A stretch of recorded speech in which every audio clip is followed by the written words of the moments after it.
Hello students, मैं doctor Sunil Chaudhary और आज के हमारे इस लेक्चर सीरीज़ में जो कि फाइटोपैथोलॉजी पादप रोग विज्ञान के बारे में है, इसमें हम चर्चा करेंगे एक और पादप रोग के बारे में जो कि है आपके स्मट ऑफ वीट। इससे पहले के लेक्चर्स में हम बात कर चुके हैं कुछ वायरस डिजीज़ की, कुछ bacterial disease cause by phytoplasma. उसके बाद बात की थी अपन ने फंगल डिजीज़ के बारे में, और फंगल डिजीज़ में अपन ने पढ़ा था रस्ट ऑफ वीट के बारे में, यानी कि गेहूं का कीट रोग। और आज अपन बात करेंगे गेहूं के कंड रोग यानी स्मट ऑफ वीट के बारे में। स्मट ऑफ वीट यानी कि गेहूं का कंड रोग, इसका जो रोग कारक या कॉजल ऑर्गेनिज्म है वह है अस्ट्रिलागो न्यूटा। ठीक है, अस्ट्रिलागो न्यूटा। इसका जो होस्ट है यानी कि जो परपोषी है वो गेहूं है, ट्रिटिकम एस्टिवम। यदि बात करें इस रोग के लक्षणों की, यानी कि पादप के अंदर इसके क्या क्या लक्षण दिखाई देते हैं, तो इस चित्र के माध्यम से हम देख सकते हैं कि जो गेहूं की बाली है उसमें जहाँ पे आपके दाने आने चाहिए थे या बीज आने चाहिए थे, वो सारा का सारा क्षेत्र है वो ब्लैकिश काले रंग का हो गया है इस कवक के संक्रमण के कारण। तो बात करते हैं इसके कुछ लक्षणों के बारे में। जो प्रमुख लक्षण है लूज स्मट का, ठीक है, वो है स्मटेड ग्रेन हेड्स, यानी कि जो ग्रेन हैं, दाने हैं, उनके जो हेड्स हैं वो कंडित हो जाते हैं, शीर्ष जो है वो कंडित हो जाते हैं, जिसके अंदर क्या होते हैं, ब्लैक और ब्राउन स्पोर्स। ठीक है, और अपन कह सकते हैं कि जहाँ पे दाने उपस्थित होने चाहिए थे बाली के अंदर, वहाँ पे अब काले और भूरे रंग के बीजाणु दिखाई देने लगते हैं। The spores completely replace the grain head।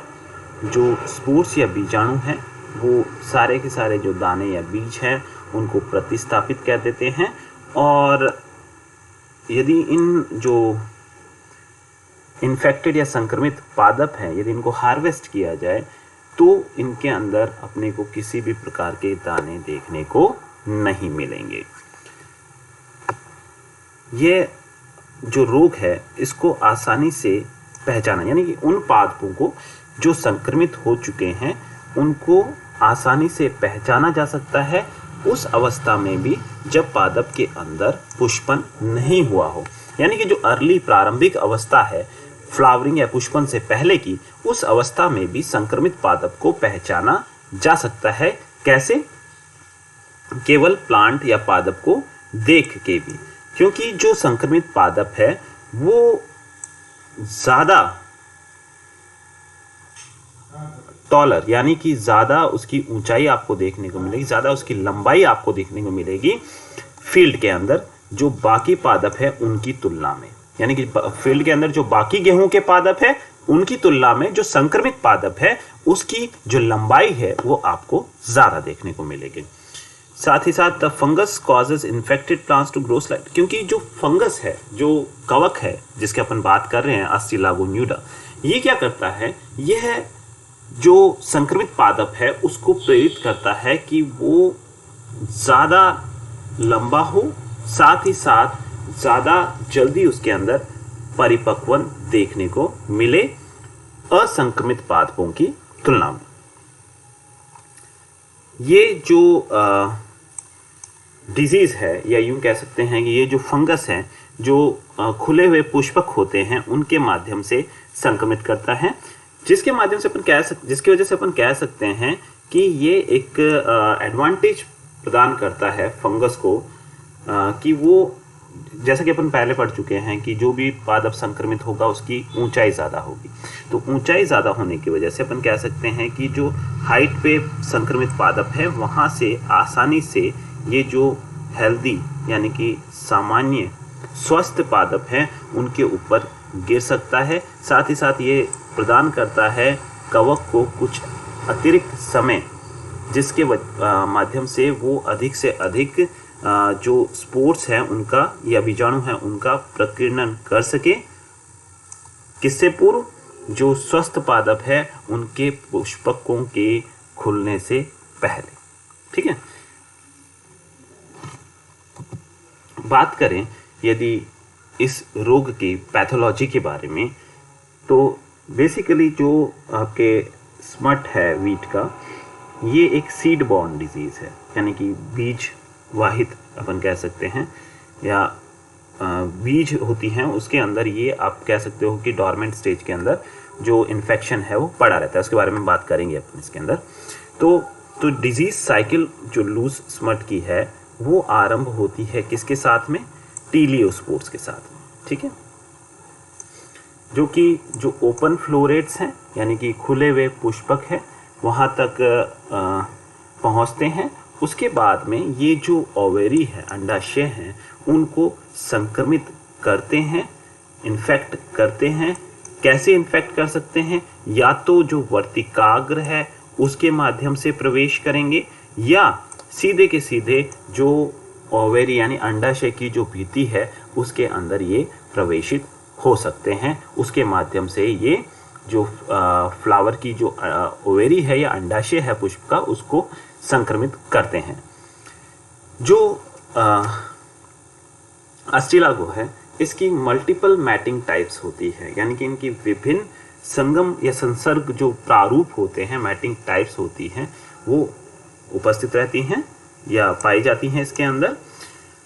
और इन्फेक्शन जो है, संक्रमण केवल तभी होता है जब दो उपयुक्त या अपन कह सकते हैं सुसंगत जो मैटिंग टाइप्स हैं या जो आपके सुसंगत संगम प्रारूप हैं वो एक ही पुष्प के ऊपर उपस्थित हो।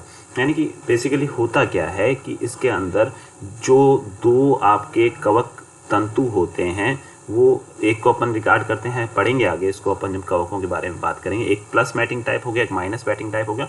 यानी कि जब दो कॉम्पेटिबल यानी सुसंगत या उपयुक्त जो मैटिंग टाइप्स हैं, प्रारूप हैं, वो यदि एक ही पुष्प के अंदर उपस्थित रहेंगे तो ही उनके बीच में अपन कह सकते हैं मैटिंग हो सकती है, और मैटिंग के बाद में ही क्या होगा, इन्फेक्शन या संक्रमण पैदा होगा। ओपन जो पुष्पक हैं, खुले हुए जो पुष्पक हैं, उनके ऊपर पहुंचने के बाद जो टीलियोस्पोर्स हैं ये उत्पन्न करते हैं, ये अंकुरित होकर बनाते हैं बेसिडियो बीजाणुओं को। ठीक है, इसमें किसी भी प्रकार का ये आपके हेटेरोसियस फंगाई है नहीं, तो इसमें किसी भी प्रकार का आपके अल्टरनेटिव होस्ट प्लांट होता नहीं है। तो जो बेसिडियोस्पोर टीलियोस्पोर से बने हैं वो सीधे रूप से क्या होते हैं, अंकुरित होते हैं, और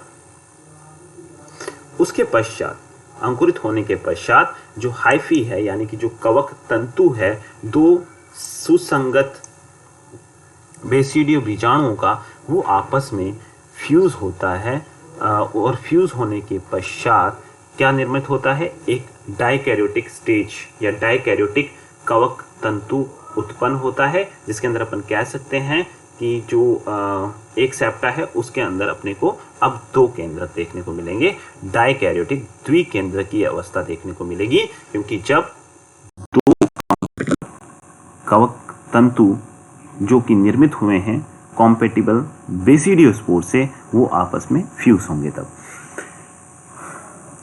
after germination inside the ovary यानी अंडाशय के अंदर अंकुरित होने के पश्चात जो कवक जाल है वो इन्वेड करता है, वो अंतर्वलित होता है, मतलब वो पहुंचता है कहाँ पे, डेवलपिंग एम्ब्रियो के अंदर, यानी कि जो आपके परिवर्तित हो रहा भ्रूण होता है वहाँ पर अब जो कवक जाल है वो पहुँच जाता है। तो ओवेरी के अंदर जर्मिनेशन हुआ, जर्मिनेशन के बाद में अपन ने कहा कि जो हाइफी थे सुसंगत बेसिडियो बीजाणुओं के, उनके बीच में क्या हुआ, फ्यूज़न हुआ। फ्यूज़न के पश्चात एक द्विकेंद्र की अवस्था आ गई, और द्विकेंद्र की अवस्था के बाद में अपन कहते हैं कि जो फंगल माइसीलियम है, कवक जाल है, वो अब पहुंच जाता है परिवर्तित हो रही है भ्रूण के अंदर, क्योंकि जो इन्फेक्शन हुआ है, संक्रमण हुआ है, वो पहले से ही कहाँ हुआ है, ओवेरी में यानी अंडाशय में हुआ है। तो अंडाशय से अब ये कहाँ पहुंच जाएगा, भ्रूण के अंदर पहुंच जाएगा। The fungus stay alive in the seed until the next, मतलब जो आगे आने वाला ग्रोइंग सीजन है, जहाँ पे अपन वापस से उन सीड्स को उन बीजों को काम लेंगे पौधे उगाने के लिए या फसल उगाने के लिए, तब तक जो फंगस है वो आपके जो भ्रूण है उसके अंदर जीवित रहता है। और जैसे ही उसको बोया जाता है वह भी उसके साथ में परिवर्तित होना आरंभ, मतलब जैसे जैसे प्लांट परिवर्तित होगा, जो फंगस है उसका इन्फेक्शन भी प्लांट के अंदर देखने को मिलेगा। इसलिए अपन कह रहे हैं कि यह एक सीड बॉर्न डिजीज़ है, यानी सीड में बीज से पैदा होने वाला रोग है। जैसे जैसे जो प्लांट है वो वृद्धि करता है, फंगस भी जो बात कर चुके हैं वो भी उसके साथ साथ वृद्धि करता है। जैसे ही जो फ्लावरिंग स्टेज आती है प्लांट के अंदर, गेहूं के अंदर बात करें तो जैसे ही बालियों का निर्माण होता है फ्लावर बनने के बाद में, जो टीलियोस्पोर्स हैं वो प्रोड्यूस होते हैं, ठीक है। और इसकी वजह से टीलियोस्पोर्स के प्रोडक्शन की वजह से जो फ्लावर्स हैं, ठीक है, तो जैसे ही जो फ्लावरिंग का सीज़न आता है, पुष्पन का समय आता है, तो टीलियो बीजाणु जो हैं वो प्रोड्यूस होते हैं किसके स्थान पर, फ्लावर्स के स्थान पर, पुष्पों के स्थान पर। और जहाँ पे दाने होने चाहिए थे, गेहूं के बीज होने चाहिए थे, वहाँ पे क्या डेवलप हो जाते हैं, अब टीलियो बीजाणु। नेक्स्ट अगर अपन बात करें इस रोग की रोकथाम के बारे में, ट्रीटमेंट या उपचार के बारे में, सबसे ज़्यादा उपयोग में लिए जाने वाला जो आपके उपचार का साधन है, ठीक है, रोग नियोजन का जो साधन है वो है आपके ट्रीटेड सीड, यानी कि जो अपन बीज काम ले रहे हैं उनको पहले उपचारित कर देना चाहिए। जो बीज हैं उनको सामान्य तौर पे उपचारित किया जाता है by the systemic fungicides. Systemic fungicides वो होते हैं जो प्लांट है खुद एब्जॉर्ब कर लेता है और फिर उनका ट्रांसलोकेशन जो है वो फ्लोएम के माध्यम से होता है। फ्लोएम के माध्यम से वो पादप के विभिन्न भागों तक पहुंचते हैं। तो जो फंजीसाइड एब्जॉर्ब कर लेते हैं, अवशोषित कर लिए जाते हैं, उनका उपयोग किया जाना चाहिए, क्योंकि अपने को पता है कि जो फंगस है वो पादप के साथ वृद्धि करता है। इसलिए it's very important the fungicide use to treat the seed be systemic, यानी कि इसलिए अपने को कॉन्टैक्ट फंजीसाइड्स यूज़ नहीं करने, यहाँ पे अपने को सिस्टेमिक फंजीसाइड्स यूज़ करने हैं जो कि प्लांट जो है वो एब्जॉर्ब कर ले, क्योंकि जो फंगस है वो अब सीड के अंदर है, बाहर नहीं है, ठीक है। इसलिए एक्सटर्नल या कॉन्टैक्ट फंजीसाइड्स को अपने यूज़ नहीं करना चाहिए। हाँ, जो सबसे सामान्य प्रकार का सिस्टेमिक फंजीसाइड यूज़ किया जाता है इन लूज स्मट, ठीक है, वो है कार्बोक्सिन। कार्बोक्सिन का इस्तेमाल किया जाता है सामान्य तौर पर। कार्बोक्सिन जो है वो बहुत ज़्यादा विषैला है फिश के लिए, मछलियों के लिए, और दूसरे जानवरों के लिए भी अपन कह सकते हैं मॉडरेट रूप से कम विषैला है, पर विषैला है ये, ठीक है। बट जो आपका कार्बोक्सिन है ये एनवायरनमेंट के अंदर बहुत ही जल्दी डिग्रेड हो जाता है, और यहाँ पे जो उपचार का एक प्रक्रिया काम में ली जाती है, उस प्रक्रिया के दौरान अपन सीड्स को कोट कर देते हैं, यानी सीड की चारों ओर एक कोटिंग कर देते हैं किसकी, कार्बोक्सिन की, और इसको स्प्रे नहीं किया जाता। इसलिए ज़्यादा जो एनवायरनमेंट है उसको नुकसान, या जो वातावरण है उसको ज़्यादा नुकसान नहीं पहुंचता है। धन्यवाद।